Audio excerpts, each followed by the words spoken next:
সংগ্রামী অভিনন্দন। সংগ্রামী বন্ধুরা আমার, সামনে উপস্থিত প্রিন্ট ও ইলেকট্রনিক্স মিডিয়ার সাংবাদিকবৃন্দ। রাজাপুরে প্রশাসনের ১৪৪ ধারা জারি থাকা সত্ত্বেও জননেতা গোলাম আজম সৈকতের নেতৃত্বে বিজয় র্যালি ও সফল সমাবেশ। রাজাপুর থেকে এইচ.এম. আব্দুল কুদ্দুস খোকনের তথ্য ও চিত্রে বিস্তারিত। ঝালকাঠির রাজাপুরে ১৪৪ ধারা জারির কঠোর বিধিনিষেধ উপেক্ষা করে বিএনপির মনোনয়ন প্রত্যাশী জননেতা গোলাম আজম সৈকতের সাহসী নেতৃত্বে অনুষ্ঠিত হল বিজয় র্যালি ও জনসমাবেশ। ১৩ আগস্ট বিকাল ৪ ঘটিকায় ঝালকাঠি ১ আসনের এই জনপ্রিয় নেতার নেতৃত্বে রাজাপুর সরকারি কলেজ মাঠ থেকে শুরু হয় বিজয় র্যালি। উপজেলা শহরের প্রধান সড়ক প্রদক্ষিণ শেষে সমাবেশে রূপ নেয়। জুলাই গণঅভ্যুত্থানের ১ বছর পূর্তি উপলক্ষে রাজাপুর উপজেলা বিএনপি ও অঙ্গ সংগঠনের উদ্যোগে এই কর্মসূচি পালিত হয়। যদিও রাজাপুর উপজেলা বিএনপি ও রাজাপুর উপজেলা যুবদলের পাল্টাপাল্টি সমাবেশ এবং একই স্থানে দুটি মঞ্চ তৈরির কারণে গতকাল রাত ১০টা থেকে একদিন এক রাত তথা পরের দিন রাত ১০টা পর্যন্ত প্রশাসন ১৪৪ ধারা জারি করেছিল।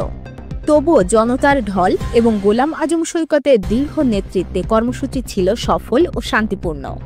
সমাবেশে উপস্থিত ছিলেন বিএনপি নেতা ব্যারিস্টার মঈন ফিরোজী, অবসরপ্রাপ্ত colonel Mostafizur Rahman, New York বিএনপির সাবেক সভাপতি সেলিম রেজা সহ রাজাপুর উপজেলা ও ইউনিয়ন পর্যায়ের অসংখ্য উল্লেখযোগ্য নেতাকর্মী।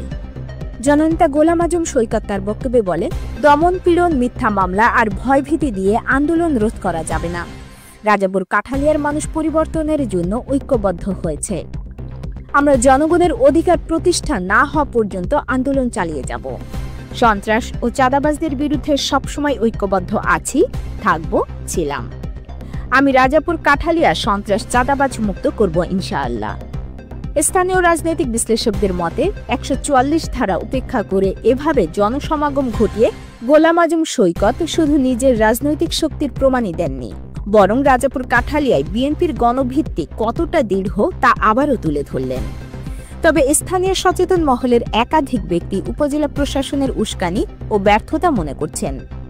রাজাপুর উপজেলা মার্কেট চত্বরে বিএনপির একাংশ ও যুবদলের পাল্টাপাল্টি সমাবেশ অনুমতি দিয়ে একটি হট্টগোল বাঁধানোর চেষ্টা চালাচ্ছিল উপজেলা প্রশাসন। কিন্তু ১৪৪ জারি থাকা সত্ত্বেও রাজাপুরে বিকেল ৩টায় কলেজ গেটে জননেতা গোলাম আজম সৈকতের বিজয় র্যালি ও সফল সমাবেশ সফল করেছে। অন্যদিকে বিকাল ৪টায় বাগড়িবাজারে যুবদলের বিক্ষোভ। সাধারণ মানুষ রয়েছে আতঙ্কে। সংগ্রামী অভিনন্দন।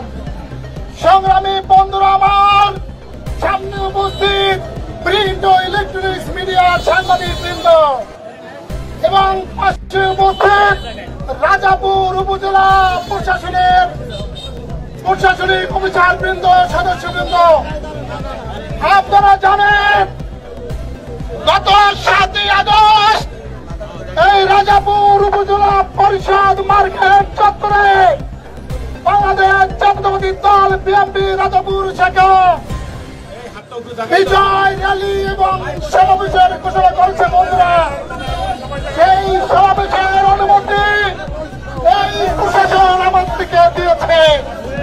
আবার দেখলাম গত পরশুদিন আমরা দেখতে পেলাম গতকালকে আবার যুব দলের আমাদের কিছু ছোট ভাইরা ওরা আবার একটি আবেদন করেছে, ওদেরকে প্রোগ্রাম করার একই স্থানে পারমিশন দিয়েছে।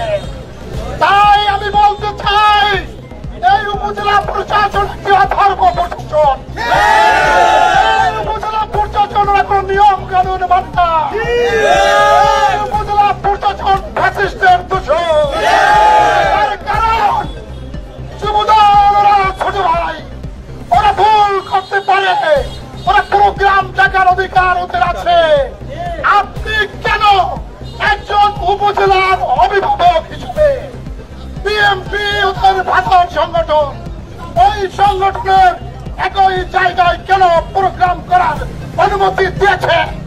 তাই বুঝতে বাকি নেই আপনি উপজেলা নির্বাহী অফিসার, আপনি আওয়ামী লীগের দূষণ। আমরা অবিলম্বে আমরা এই সমাবেশ থেকে আপনার মতো একটি অথর্ব উপজেলা প্রশাসকের পদত্যাগ চাই। সেই ছাত্র নেতৃবৃন্দদেরকে, আমাদের ভাই বোনদেরকে পুড়িয়ে মারা হয়েছে।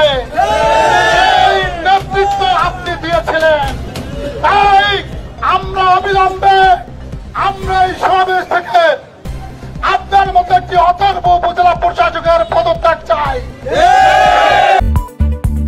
দৈনিক যায় যায় বেলা, সত্যের সন্ধানে সারাক্ষণ।